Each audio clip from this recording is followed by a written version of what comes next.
This second part of our lecture on the divided kingdom will concentrate on the prophets Elijah and Elisha. Elisha's period of prophecy mainly is concentrated during the reign of Ahab, and Elijah and Ahab are sort of, coming up against one another. And the problem was that Ahab had married the daughter of the king of Tyre, one of the Phoenician cities on the coast. And Ahab had allowed Jezebel, his wife, to build a temple to Baal in Samaria that included an image of Asherah, who was one of the Canaanite goddesses. This would have been Baal Melkart, and Baal Melkart was the official deity of Tyre. Now Ahab himself does not want to reject Yahweh. It is interesting to note that the names of his children have Yah in them. Athaliah, Ahaziah, Jehoram. And even in his later reign, he consulted the prophets of Yahweh. But he was over tolerant of his wife, according to the biblical text. And Jezebel, sort of curiously, was kind of a fanatic about pushing the worship of Baal. This actually is not terribly typical of ancient cities and territories that worship other gods. They tend not to be trying to push the deity onto people because the deities tend to be somewhat localized. They tend to be connected with particular cities, territories.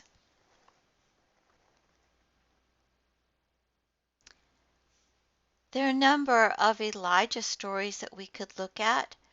One of the most famous is the contest between the priests of Baal and Elijah in order to see who will be able to call down fire on an altar that Elijah builds. This story portrays Yahweh's authority over fertility of the land and wants to make the point that the people's lives are in Yahweh's hand alone. Baal was sort of a weather and fertility deity worshipped by the Canaanites. But it is supposed to be the fact that it is Yahweh who controls fertility, not one of these other gods. And therefore the people must make a choice for the true God. In fact, Elijah's name means Yah is my God. The object is to determine who was Lord, who could control rain and fertility. And at the end of this contest, the drought that has been in fact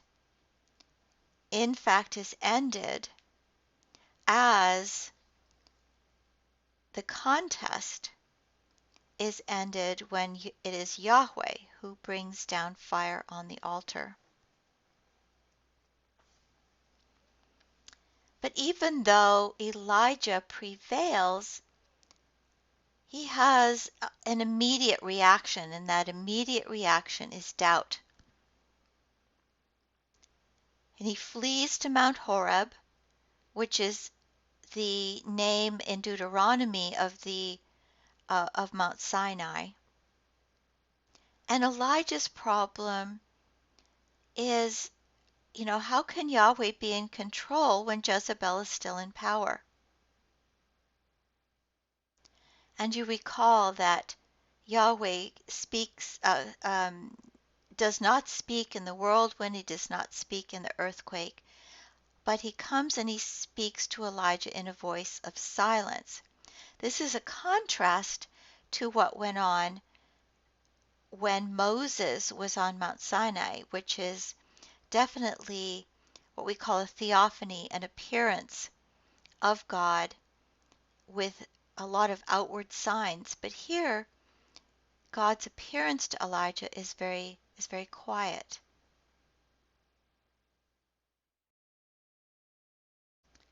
Like Moses, Elijah is very much involved in the political sphere. Moses contesting with the Pharaoh to bring the people out of Egypt, and Elijah contesting with Ahab to get Ahab and the Israelites to turn back to the one true God. There is in all of this an emphasis on the Sinai tradition, trying to reestablish contact with the God of the Exodus.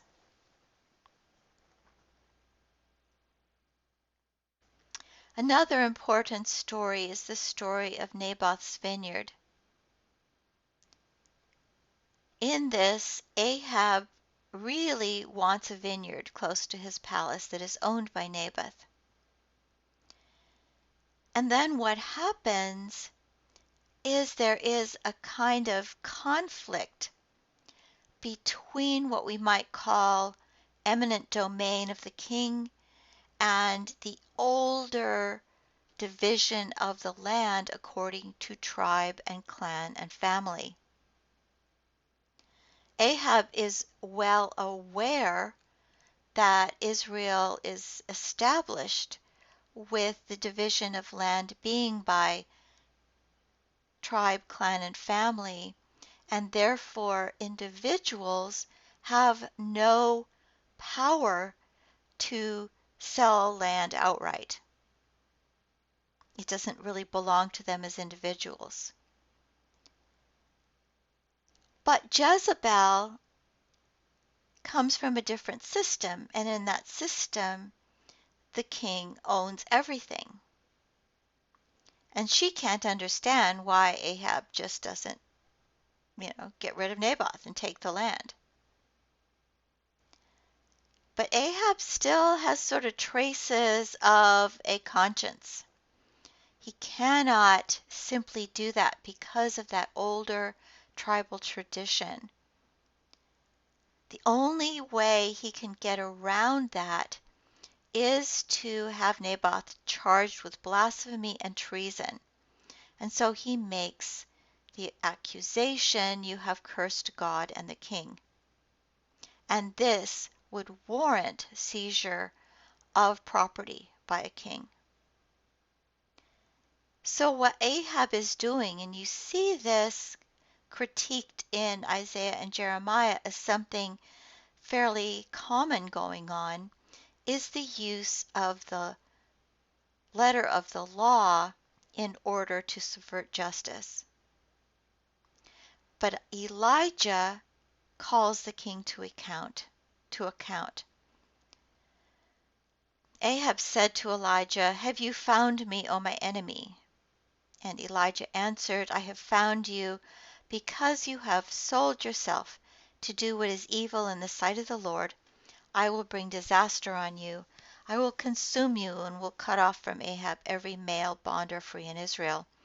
It is this particular event which seals Ahab and Jezebel's fate and brings about their downfall. One of the very unusual things about Elijah is that at the end of his life on earth, he is taken up in a chariot of fire. And the suggestion here is that Elijah did not die but is with God.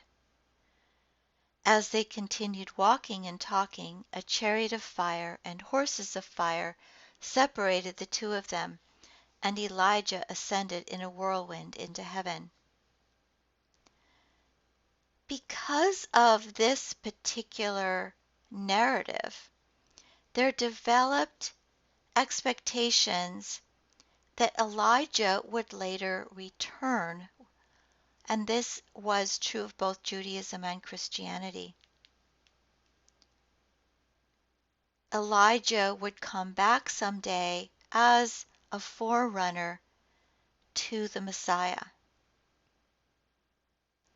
In the Gospels, there are identifications with John the Baptist as the returned Elijah, heralding Jesus Christ. In Judaism, there is a place setting left empty for Elijah during the Passover meal,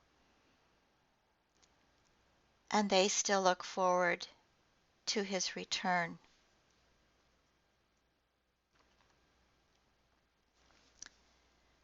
The stories of Elisha are there are a lot more wonder tales, a lot more miracles, not as much political involvement. Elijah is concerned for the people, and his stories reflect conditions of continuing wars between Syria and Israel. However, Elisha is involved in two sort of political upheavals. One is that he predicts in Damascus that Hazael would be the next king. And Hazael sort of takes advantage of this and assassinates the current king, Ben-Hadad. Elisha also summons one of the sons of the prophets to anoint Jehu as king. So he is the one who brings about the downfall of the Omride dynasty.